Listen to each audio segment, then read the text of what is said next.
Hi everyone, this is Cathelijne with your weekly fairy oracle on YouTube and the Angels and Warriors site. And this one is for the week that starts on Monday the 31st of January and runs straight up until Sunday the 6th. And we've got a new moon in this week. Here in Europe, in Western Europe, this new moon is at Thursday the 3rd. And new moon is always very good for new beginnings. The new moon is a time to focus on your intentions and to set out what goals you would like to accomplish, to dream and to start manifesting. Whereas the full moon is more about releasing the old. So a great time for new intentions. And speaking of which, I've got some wonderful news. I found a literary agent who's interested in these fairy cards, because I'm still hoping to find a publisher who will get them out there in a more easy way than I'm trying to do now.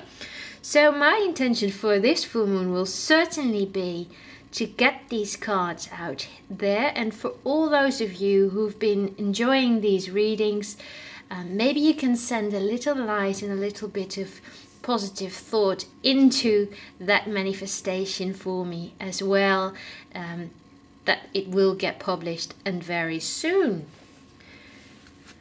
Now what we've got here, before I'm going to get out the card for this week, is a fairy door.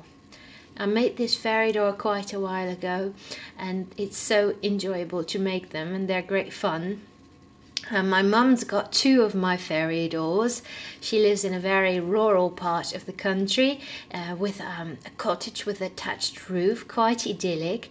And in her garden she's got this huge oak tree. Now I absolutely adore oak trees because they're so mighty and they're so strong, and to me they have such a powerful yet friendly feel, very protective as well. And this tree that my mum has, it's very, very friendly, and I love sitting at its base for meditation.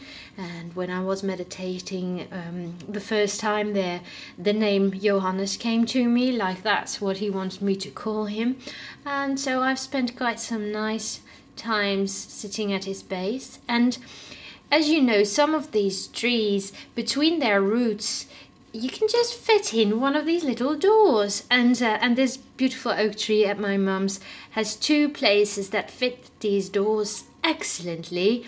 So on one side he's got one fairy door that's quite similar to the one you see here, and on the other side he's got one with blue glaze and yellow sunflowers, because that is the summer fairy door. Now fairy doors are great fun to have. They bring out the playfulness inside. I put them outside. My mum has left them outside even when it was snowing and freezing, and they're still in one piece. But I always recommend people get them inside as soon as it starts to freeze. So if you would like one, let me know. There's a little gallery on my art site with fairy doors to give you an idea. And I do know that it sort of brings out the child in you when you place these doors near a tree or in your garden somewhere. And when I look at that tree my mum has, I can just imagine my nieces and nephew looking at it and imagining there's all these little beings living in the tree, which is great fun.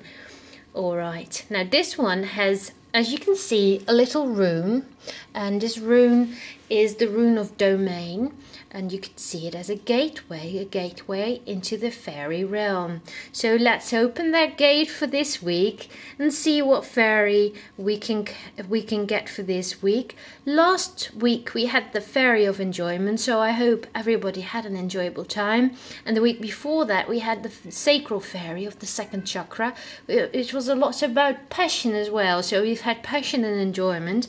And I'm wondering if we're going on that same track, or if something else is coming up for this week with the new moon, new intentions. And this is somebody, I hope you can see it. It's the sage, the fairy sage, and we've seen her before, once or twice. I think she's quite persistent, this one actually. And there's always a double way to interpret this card. On the one hand, it's to let you know that there's wisdom all around you, and there may be a wise person that can help you with current issues. So for me, coming back to the cards, the wise person for me was Dawn, who's introduced me to Angels and Warriors, and she's busy promoting the book she's written and that's going to be published. And she actually introduced me to her agent, who's now looking into the cards. So those are wise people in the sense that they have experience with the field of publishing. And for me, it's good to see what they can come up with. Now, for you, it may be something entirely different, but look into any aspects of your life that's been bothering you or that you want to move forward with, and go deep within and ask yourself, is there somebody that can advise me about this? Now, if that doesn't ring a bell, or if that doesn't resonate, it will be time once again to go within and to find the wisdom within. We've all got a wise woman or a wise man within us, and it is often our body that is communicating the vibes of that wise being within us. So if we've got ideas that make our throats constrict or give us a stone on the stomach, our body's telling us, no, that's not a good idea. On the other hand, we may feel sparkly feelings inside our body, and which could mean we're going the right way. So in that sense, you can use your physical reactions to certain events to let it show you the way. There is one but in this example, which is that if you are going about this from ego, it won't work. As you know, for all of you who are on a spiritual path, this is probably common knowledge, but the ego is fear-based. The soul is love-based. The ego is fear-based. So if you ask ego to decide, it will start to think up all these bad scenarios. Of course, you'll also get constructed feelings around the throat or the belly or the heart area. And in that instance, it's not your wise person within speaking, but it is ego and it is fear. So it's important to discern between the two. You'll know when you're tapping into the wisdom within, because there will generally be a feeling of peace and stability to guide you.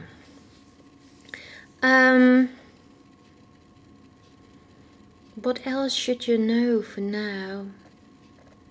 Follow your intuition, follow the nudges you receive from your inner wisdom, your inner knowing, and remember that on your path you may get many signals from all sorts of people, things you read, and when things come on your path repetitively, it is time to really give some attention to that. Recurrent dreams, recurrent themes, recurrent signals. Try to be open to them and figure out from the heart and from the soul what they mean to you.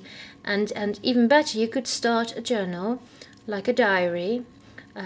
I know the people who are into Wiccan have a book of shadows. I personally have a book of light, because that's more in keeping with being a light worker. And in my book of light, I mostly write down channelings I receive, or things that happen during my meditations. But you can easily use this to write down the signals that you receive as well, and this will be a guideline for you on what next steps to take. And I think it's a great thing that this would come up with the new moon, because for you to set your intentions, you need to do so from a place of wisdom, so that you set pure intentions that are true to who you really are. Alright, well, my intentions are clear to everyone, that may be for sure. I wish everybody a lovely week. If you're able to, please meditate on the new moon. It's a wonderful time to go within and to give all your dreams and your hopes to the angels and the fairies, or any higher power that feels right for you. I will see and speak to you on this YouTube channel and on the Angels and Warriors side next week, and I wish you bright blessings. Bye!